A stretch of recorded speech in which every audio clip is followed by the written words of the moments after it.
नमस्कार। आज मैं चना के पकौड़ा बनाने के लिए आपको बताऊंगी। तो देखिए, करीब हम 150 ग्राम चना लिए हैं। इसको रात भर भिगो करके छोड़ दिए थे। सुबह हम नमक डाल के करीब 2 मिनट के लिए इसको उबाल दिए हैं।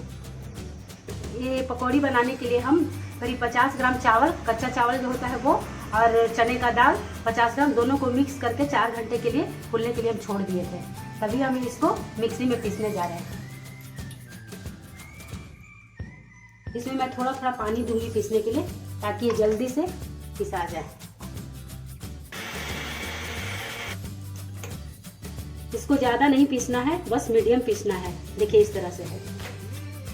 देखिए फ्रेंड्स, थोड़ा सा चावल और चना दाल पीसने के लिए मेरा बचा हुआ है। तो उसमें देखिए 2 लाल मिर्च डाल रहे हैं, 8 से 10 लहसुन की कली को डाल रहे हैं। देखिए ये अदरक का छोटा सा टुकड़ा है, और ये धनिया पाउडर, आधी छोटी चम्मच धनिया पाउडर है, और आधी छोटी चम्मच जीरा पाउडर है, और आधी छोटी चम्मच काली मिर्च पाउडर है। इन सारे चीज़ों को एक साथ मैं पीस लूँगी। अब मेरा ये मसाला और दाल और चावल दोनों एक साथ पीस दिए हैं। अब ये रेडी हो गया है। अब इन सारी चीज़ों को एक साथ हम मिला देंगे। अब मैं पकौड़ी बनाने के लिए सारे सामान को मैं मिक्स करूंगी। तो ये मेरा बेसन वगैरह है, जिसको मैं इसमें चना में डाल रही हूँ। इसमें हरा प्याज है, जिसको हम इस तरह से छोटे छोटे पीस में काट दिए हैं। लगभग ये 100 ग्राम तक ये प्याज था। अब हम इसमें कटा हुआ धनिया पत्ता डाल दे रहे हैं। 4 हरी मिर्च है, उसको भी हम इसमें मिला देंगे। अब इन सारी चीज़ों को हम इस तरह से मिलाएंगे।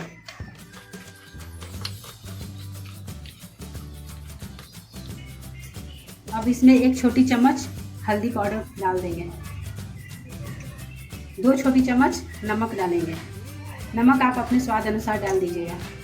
अब इन सारी चीज़ों को हम अच्छी तरह से मिक्स कर देंगे।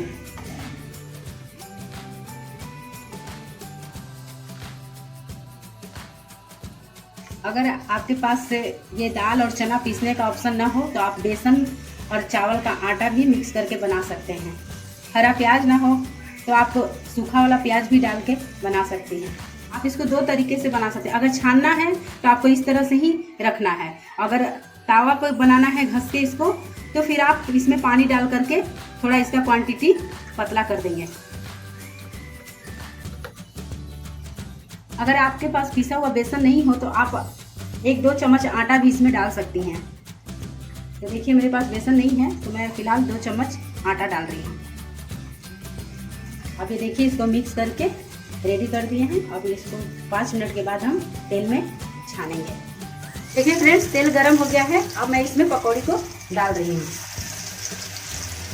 देखिए इस तरह से तेल में छानेंगे हम।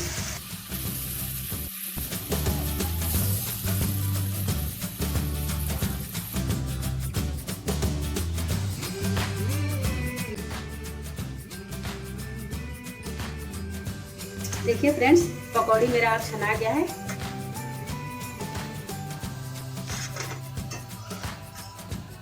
स्वादिष्ट चने की पकौड़ी बनके रेडी है।